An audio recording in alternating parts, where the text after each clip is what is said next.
Hey everybody. Here's an assignment that I think is going to be an interesting one to do. And I think initially when I show it to you, it's going to look a little bit intimidating, but I want to sort of break it down in two parts. One part you could sort of consider mandatory, and the other part you might consider extra credit. So I've got this deployed, and on my homepage, I've just got a welcome and I've got some instructions, which I'll talk about in a little bit. But I really have two models here. It's going to look like there are three models, but there really are only two models. And those models are a user and a department. And they're both very simple models. A user really only has a name, and they have a department through an association because a user ends up belonging to a department.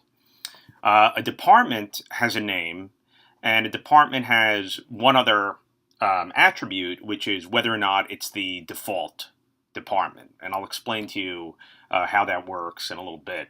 And what we're looking at here is that when you end up going to departments, you'll end up automatically going to the default department, and actually tells you this is the default department. So there's no departments listing page. You end up going from home, and you end up going to the default department. So one thing that's important in this application is that you have to make sure that you have a default department. And this is a great place to have a class method for your department model. You could name it get default, and what that'll end up doing is it will look for the default department, and if it finds it, it'll return it, and if it doesn't, it'll end up creating it, just to make sure that you could always ensure that you have a department. And so once you have a department, and I'll talk about this customers tab in a little bit, but once you have a department, you could add an employee. So I could specify that Mo is an employee. And you could end up deleting an employee. So if you delete an employee, you just stay on the departments page. If I wanted to add Mo back in, I could add Mo. And I'll talk about what this make customer is. So you also actually see that you have a pill here. And the reason for that is that you have the ability to create multiple departments. So if I decided to create an engineering department, I can do that. It'll automatically end up taking me to engineering. Okay. Again, you see on this tab here, it's still telling you departments, accounting, and what it's just showing you, I'm just putting in parentheses what the default department of the application is. But once I'm on a department, I can go back and forth between the two departments. And the other thing that you'll end up seeing here is that you can go back between the two departments, but now if I look at engineering, I see that I can add an employee to engineering, so I could say Larry is the engineer, is an engineer. Now Larry is in engineering, Mo is in accounting. But I've also have the ability to say that engineering I'm going to turn into the default department. So if I end up doing that, engineering becomes the default department, and Larry is in engineering, and you see that engineering shows up here. So if I go from home and I click my departments tab, it takes me to the default department, right? If I decided that I was going to have a department called admin, sorry, wrong tab. If I decided I was going to create a department called admin, and I create it and I go to it, and I make admin the default department, you'll see that if I go here, admin is the default department, and I could do this, but let's switch accounting back to the default department. So the only thing that you have to keep in mind here is that, on this home page, you just have to, pass in the default department so that, when you click on this link, you'll notice that this link is actually set up to go to the default department. So you display the default department over here, and then you could click and you end up going to the default department, and you could navigate between departments. So, I guess the first thing that I would do is just make sure that you have a default department.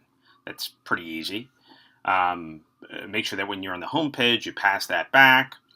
And, I would start off with, setting up your model, I think initially, but also in terms of your views, you're going to have a department's view, which is going to give you, you're going to want to pass back a list of all the departments, and of course all the employees that are in the department. So one thing to keep in mind here is that even though I only have two models, I have a user and I have a department. These users are employees. And what makes them employees is they actually have a department. A user without a department is actually considered a customer.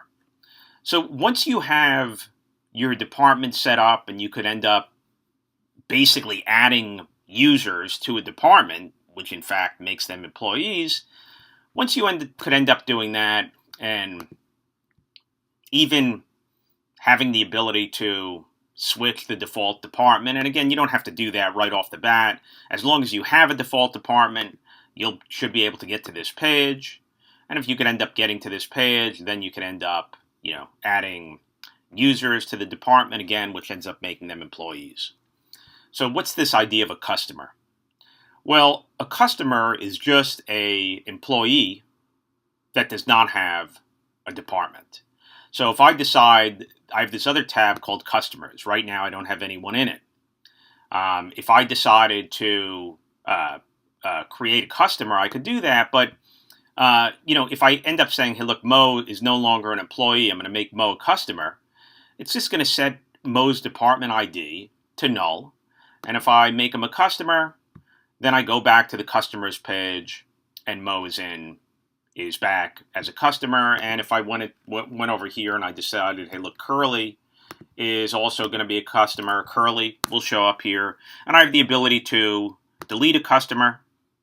And the other thing is that I have the ability to turn a customer into an employee. So there you have an option. What department do you put the customer in? Or what I should say, what department do you put the user in if you want to make them an employee? And makes sense that you'll end up putting them in the default department. So here, if I decide that Curly is going to be an employee, I then end up going back, and I'm back to the default department, and here's Curly. On the same token, when you end up getting to it, just so you can see this, is that if I decide that engineering is now the default department, and I go to Customers, and I decide I have an employee named Shep, I have a customer named Shep, and I decide that I'm going to turn him into an employee, he's going to wind up in engineering, because that's now the default department. So that's, a bit of a wrinkle that you have to deal with. But again, I would focus on this page first, being able to, create a department, and being able to add users to a department again, and that's what ends up makes them employees. So here's some information here that you can that I think will be useful. So we have two models, user and departments. And when we sort of talk, this is the first part that I want you to focus on, users and departments. A user has a name, and a department through an association. A department has a name and an is default property, right? A user belongs to a department. That's how you have the association. And there can be only one default department, and there must be one default department. So again, good place, what I mentioned here, for a class method. Find the default department, with a where can I find the default department, and if it doesn't exist, you end up creating it. There's no functionality for deleting departments, and there's no real functionality for changing the name of a user and a department. You are basically, there is the ability to edit both a department and a user, but it's not strictly editing. It's editing in the sense that, I can turn a user that has a department into a customer. So that's really an edit of that user, right? And I can also turn a user that has no department into an employee, and that's really editing the user as well. So, and I guess the other thing that I would also say is that I have the ability, if I wanted to switch this back to the default department, the only editing that I can really do with departments is to turn a department into the default department. So the only thing, the logic here is that if I decide to make accounting the default department, then whatever is the current default department, I should set its default value to false, and I can basically specify that this new department is going to have its default property set to true. So again, sort of looking at these rules here, this is the first part that I would sort of focus on, and then once you have that set up, then you could start looking at the idea of customers. And so basically what I said before, a customer is a user that does not have a department. When making a customer an employee, they should be added to the default department. You have to add them somewhere. Might as well add them to the default department. When making an employee a customer, right, so you go in the other direction, just remove their department. In terms of the routes that you're going to be doing, and again, I put it here in this order, I have and again, trying to do this really in a RESTful way. I've got a get, I don't know, I put /home here. That's incorrect. It should just be / for the home page. There's the department page itself, which is /departments and then the ID of the department. RESTful route, there's a post to create a department. RESTful route, there's a post departments, ID, employees. And again, I'm calling them employees because that's really what they are on that department page. And this is going to end up creating an employee for this department. When I want to delete an employee, again, RESTful route, departments, department ID, employees ID, because what I'm deleting is an employee. That'll end up deleting the department.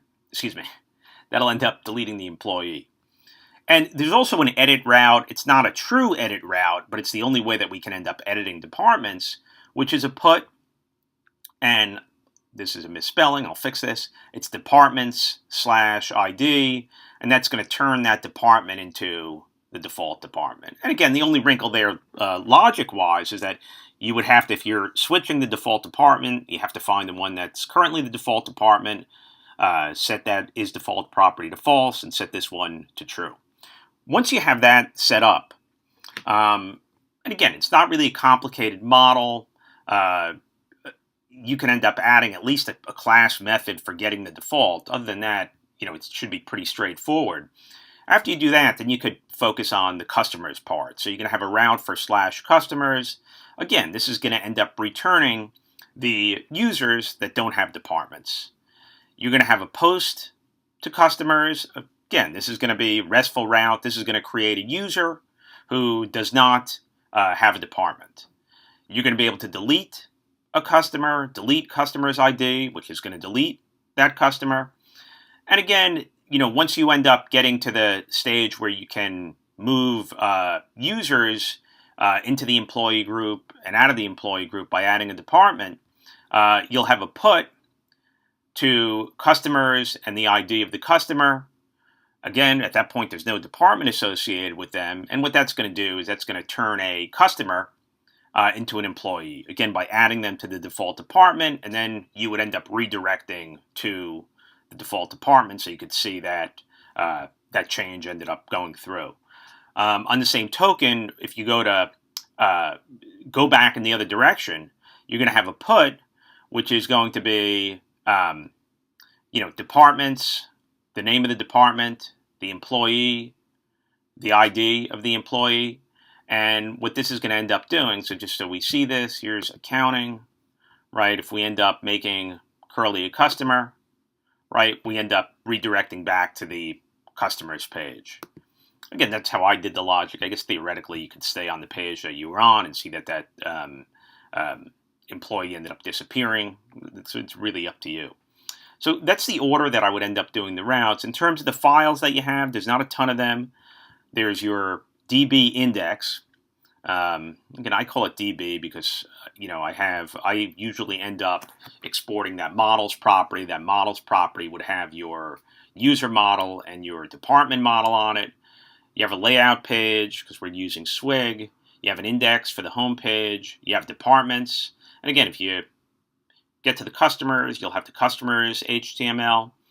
In terms of the app, I would set up the app in one file and the server in a separate file.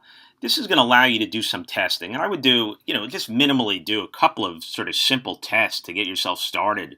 You could do a test to make sure that you could end up creating a department, so you could end up creating a user.